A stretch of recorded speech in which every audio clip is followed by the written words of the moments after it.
আসসালামু আলাইকুম ওয়া রাহমাতুল্লাহি ওয়া বারাকাতুহু। সুপ্রিয় দর্শক মণ্ডলী, আজকে আলোচনা করব ইফতারের সময় পরিবার দোয়া।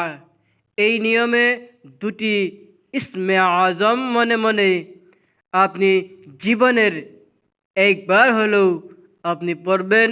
অবশ্যই আল্লাহ তাআলা আপনার প্রতি রহমত, নাজাত, মাগফিরাত করে দিবে ইনশাআল্লাহ। বেহেশতের পথের সুপ্রিয় দর্শক, আপনি যদি চান যে আল্লাহ তাআলা আপনার রিজিকে বরকত দেন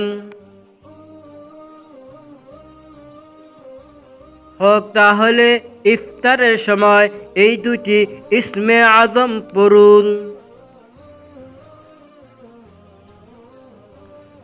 আপনাদের যদি চান যে আল্লাহ তাআলা আপনার হায়াতে বরকত দান করুন, তাহলে ইফতারের সময় এই দুইটি ইসমে আজম পড়ুন। আল্লাহ তাআলা আপনার যদি চান যে আল্লাহ তাআলা আপনার অভাব অনটন ঋণ পরিশোধ হোক, তাহলে ইফতারের সময় এই দুইটি ইসমে আজম পড়ুন। অবশ্যই আল্লাহ তাআলা আপনার যদি চান যে আল্লাহ তাআলা আপনার দোয়া ও আশা পূর্ণ করুন, তাহলে ইফতারের সময় এই দুইটি ইসমে আজম পড়ুন।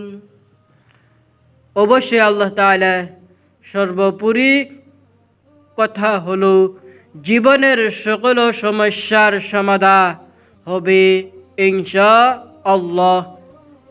নিয়মিত মূল আলোচনার যাওয়ার পূর্বে চলুন একটু প্রার্থনা করে নেই।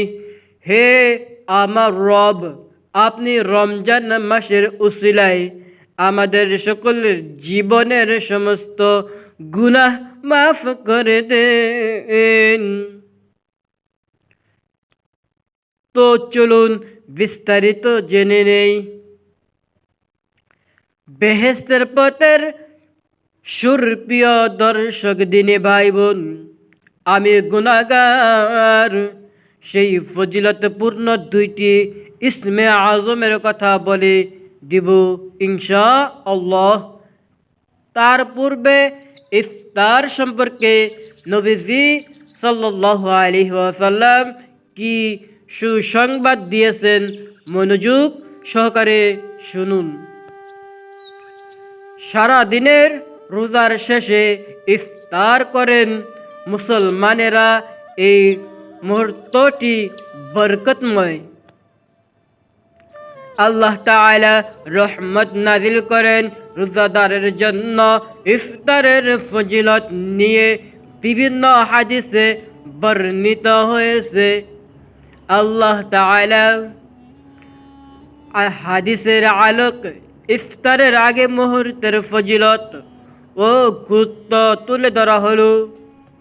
সংক্ষিপ্তে তুলে ধরা হলো দোয়া কবুলের সময়। পবিত্র রমজান মাসের ইফতারের সময় গুরুত্বপূর্ণ মুহূর্ত।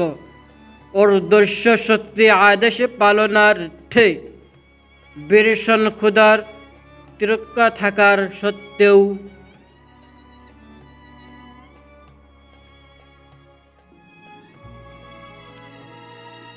বনি আদম গ্রহণ শুনতে থাকে। সূর্য অস্তের এই সময় মহান আল্লাহ তাআলা আদম জাতির উপর সন্তুষ্ট হয়ে তাদের আশা আকাঙ্ক্ষা পূরণ করে দেন। আল্লাহ তাআলা চাইলে আমাদের আশঙ্কাকে পুরো করে দিবে। রাসূলুল্লাহ সাল্লাল্লাহু আলাইহি ওয়াসাল্লাম বলেছেন, ইফতারের করার সময় রোজাদারের দোয়া অবশ্যই আল্লাহ রাব্বুল আলামিন কবুল হয়ে যাবে। আর এই জন্য হযরতে আব্দুল্লাহ ইবনে উমর রাহমাতুল্লাহ আলাইহি ইফতারের সময় পরিবারের সবাইকে সমবেত করে দোয়া করতেন। সুবহানাল্লাহ, সুবহানাল্লাহ। ইফতার করানোর ফজিলত। রাসূলুল্লাহ সাল্লাল্লাহু আলাইহি ওয়াসাল্লাম ইরশাদ করিয়াছেন, রমজান মাসে যে ব্যক্তি কোনো রোজাদারকে ইফতার করাবে তার গুনাহগুলো মাফ হয়ে যাবে।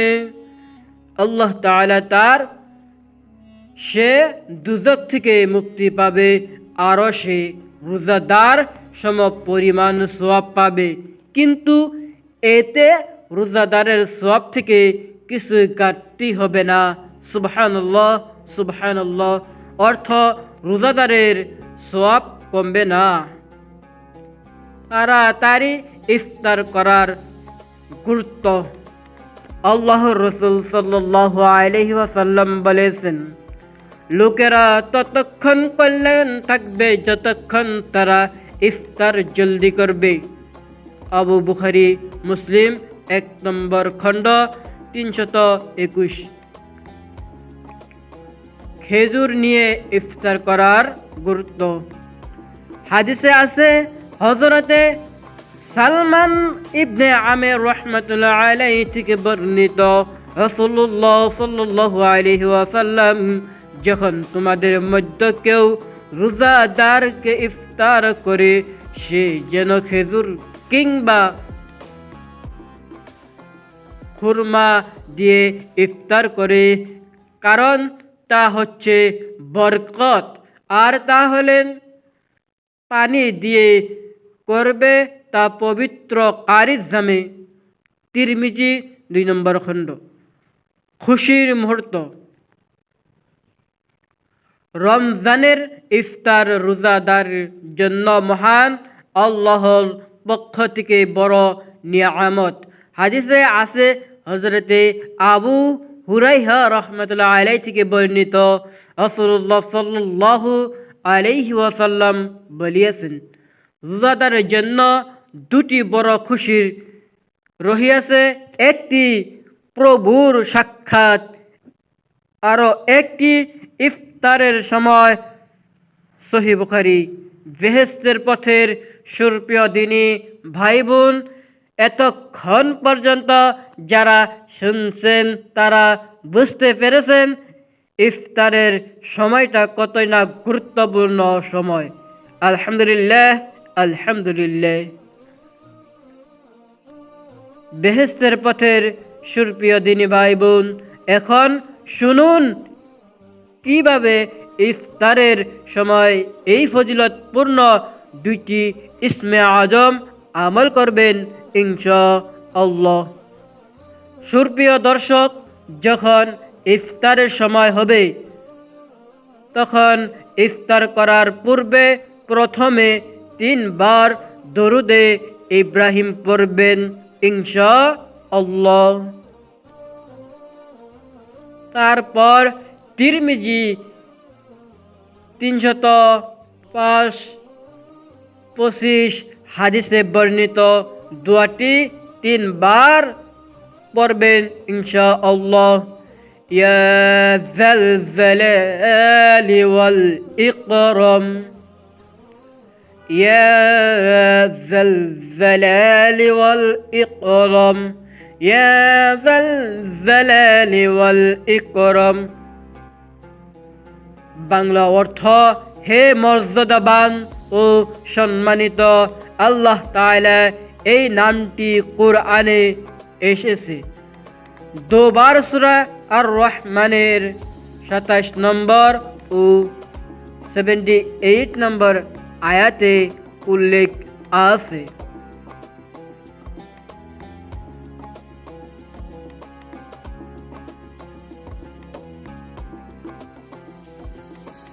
ইয়া যাল জালালি ওয়াল ইকরামের বিস্তারিত অর্থ, সমস্ত সৃষ্টির জগতের মালিক, যিনি সৃষ্টি কুল হতে ভয় পাওয়ার হকার ও একমাত্র প্রশংসার যোগ্য, বড় দয়া ও ইহসানের অধিকারী।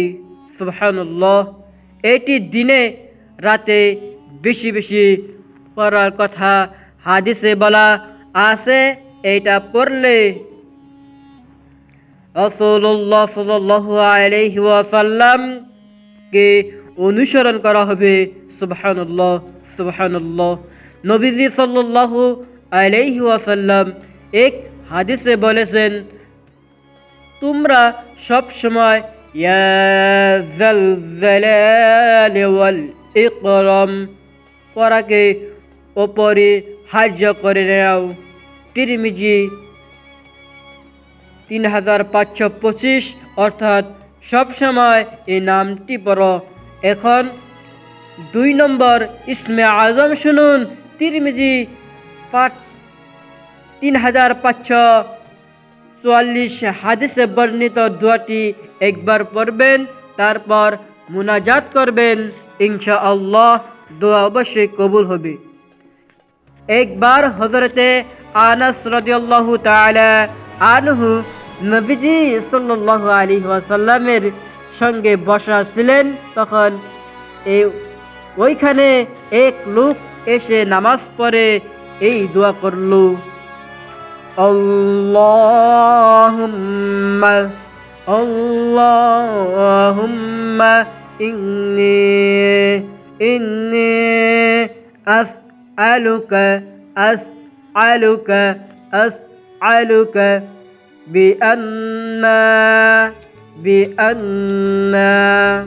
بأن لك الحمد لا إله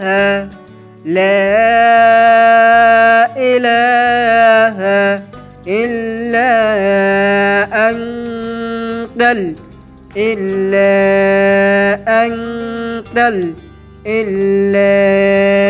أنت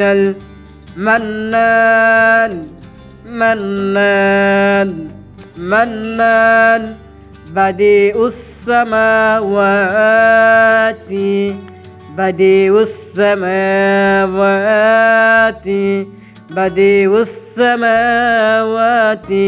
والأرض يا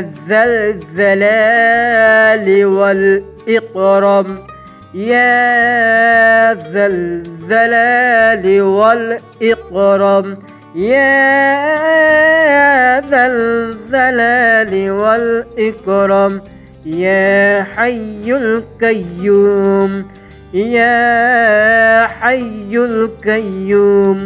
يا حي القيوم সুপ্রিয় দর্শক, আমার সঙ্গে আবারও স্ক্রিনে দেখে দেখে আপনারা পড়ুন, আল্লাহুম্মা ইন্নী আসআলুকা বিআন্না লাকাল হামদু লা ইলাহা ইল্লা আনতাল মান্নান বাদিউস সামাওয়াতি ওয়াল আরদ ইয়া যাল জালালি ওয়াল ইকরাম ইয়া হাইয়ুল কাইয়্যুম। রাসূলুল্লাহ সাল্লাল্লাহু আলাইহি ওয়াসাল্লাম বলেছেন, তুমি আল্লাহর দরবারে ইসমে আজমের মাধ্যমে দোয়া করেছেন। যে নামাজ যে ডাকলে মহান আল্লাহ সাড়া দেন এবং কিছু চাইলেই উনিও সাড়া দেন।